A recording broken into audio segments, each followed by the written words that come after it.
What's up, guys? Dan X11 here. We're working on the 700 twin. Found out why the left cylinder was not firing the end cap that went on the spark plug wire. It was missing the part that went on the actual end of the plug, that silver tip. That was gone, and it was just kind of hanging out there, and sometimes it sparked and sometimes it didn't. So right now I got the airbox pulled. I just wanted to check it because I've never had it out, and come to find out, I've got a tear in the boot. Two tears actually. I got a tear in the boot there and right there. So leaking a lot of air right there. So I ordered one of those, and a new ignition coil and spark plug wires, because it comes as a set. I thought I could remove them and just order a set of plug wires, but no. It's made together. You can't get them out. Stupid. So, ordered a whole new one. It's on its way. I had to take the toolbox off and the front plastic off to get to that. It plugs in right there. And then, the fuel lines were a mess on this four-wheeler.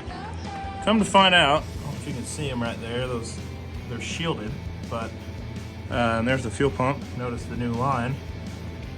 The main fuel line in went directly to the fuel pump and straight to the carburetor.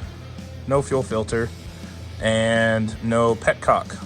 So if you ran out of gas, you had no option of reserve or, fuel on, off, or reserve. So I know I was talking about that on the other four-wheeler. I'm hoping this knob will work. It looks like it's gonna. I might have to trim it. Not sure, but yeah, it was a mess. So I was finally able to get the fuel lines in order to where they actually function.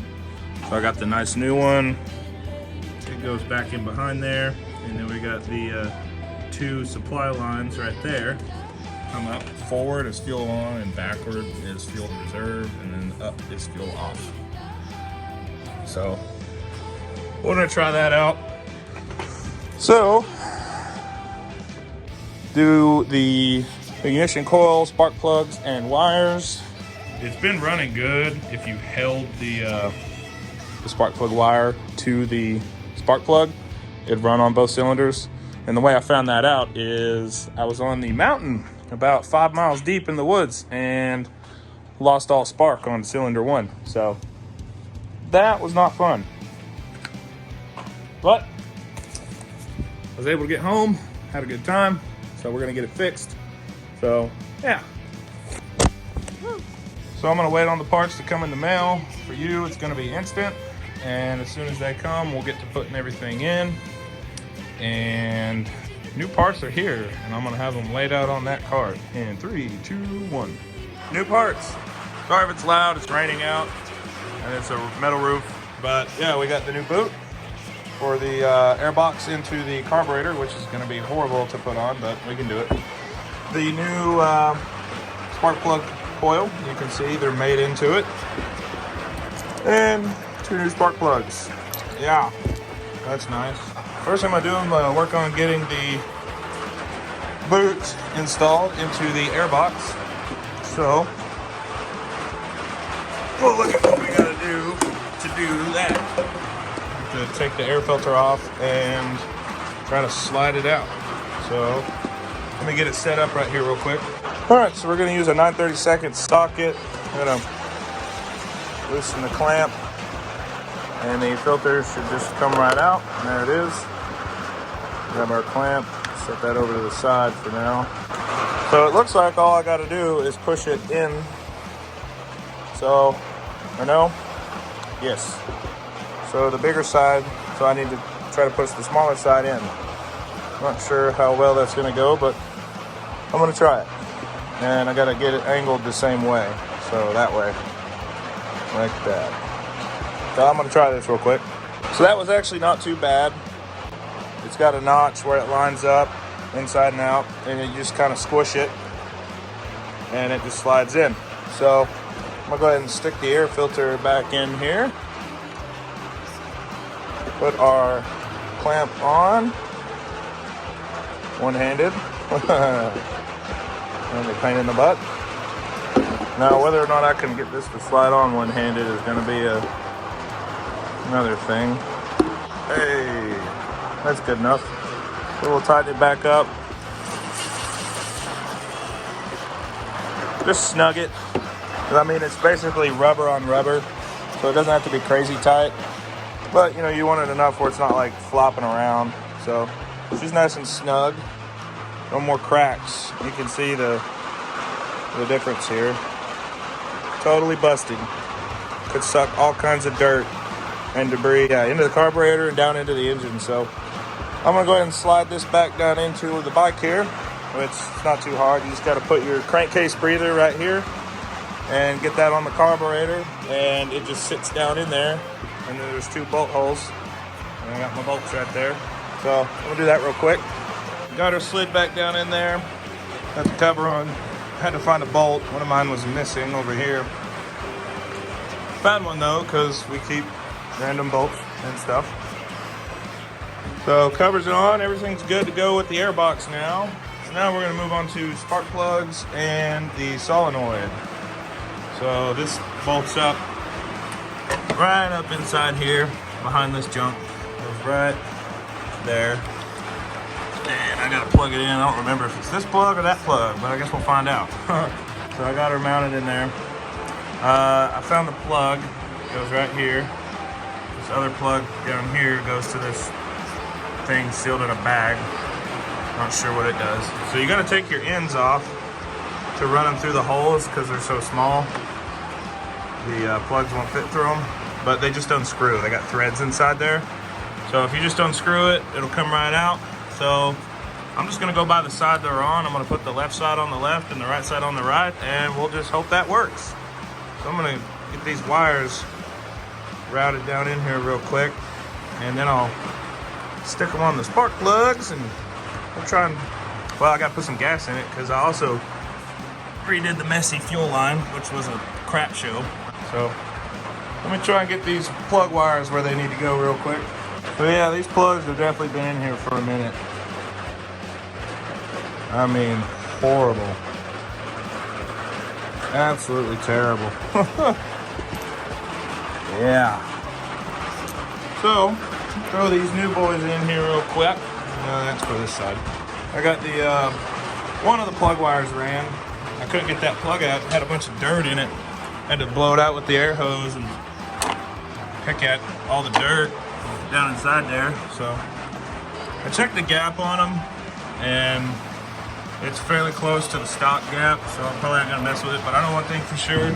It's gonna get some anti-seize, and I got a fancy tube of it right here. It gets everywhere. So I'm gonna lube these plugs up and stick them in real quick, and then we'll route the other plug wire and put some gas in it, try it out. Got the other plug wire routed, got her set in there. Really hard to get to, almost can't even see it. It's right here, that wire. But yeah, that wasn't too bad. And I started it up, I put a little gas in it and I started it, and I noticed I had a issue where I turned the wheel to the right all the way. If I like real hard, it would shut the ATV off. And come to find out, I ended up having to go all through the wiring harness and figure out where my voltage short was. So I redid everything, cleaned it up a little bit. It was really messy, but there's a little tiny plug. It's right there, right inside here. There's a little plug that runs your ignition, and it was so corroded. I couldn't get it to make a good connection, so I cut it out and put in some new spade connectors, redid it all. So now there's gonna be a second start with the new spark plugs. I choked it. So far my fuel lines aren't leaking, so that's good. Go ahead and turn the fuel back on. Let's see which way is reserve. Reserve is backwards. So backwards. So got lights. The engine is flashing because it's not on, and it's running on both cylinders now. Love it. So we'll give it a little rev.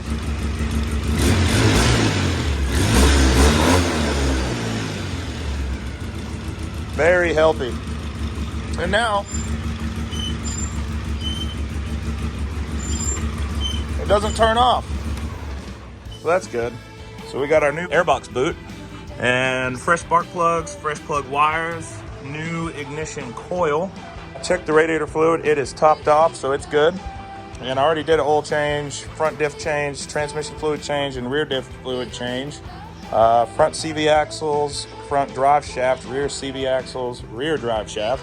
New clutch pulleys, new belt, air filter. Carburetor's working fine right now, so I don't feel like there's any need to mess with it. These headlights, they're gonna get upgraded to LED pod lights. I'm getting ready to make another video on doing the pod lights for the red Polaris. So yeah, it's coming along great. So I'm gonna put the body panels back on, put the seat back on, and park it out in the rain where it belongs. This is a nice machine now, basically brand new. It's just got 6,900 hours on it. Toolbox and body panels on in 3, 2, 1. Body panels. All right. Got the seat on, got the toolbox on. That's the best thing I ever bought. Straps and stuff, perfect. And since the front rack was broke and missing, you know, it makes it look better. I'm gonna put a light bar right here, so that'll be nice. I'm not really sure about a winch yet. Kind of maybe recess one down in behind this bumper. I could weld it out. I got a welder. You know, anything's possible. But yeah, she's a runner, by God.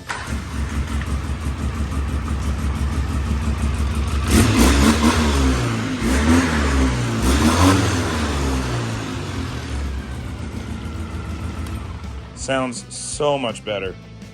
God, it's so much better.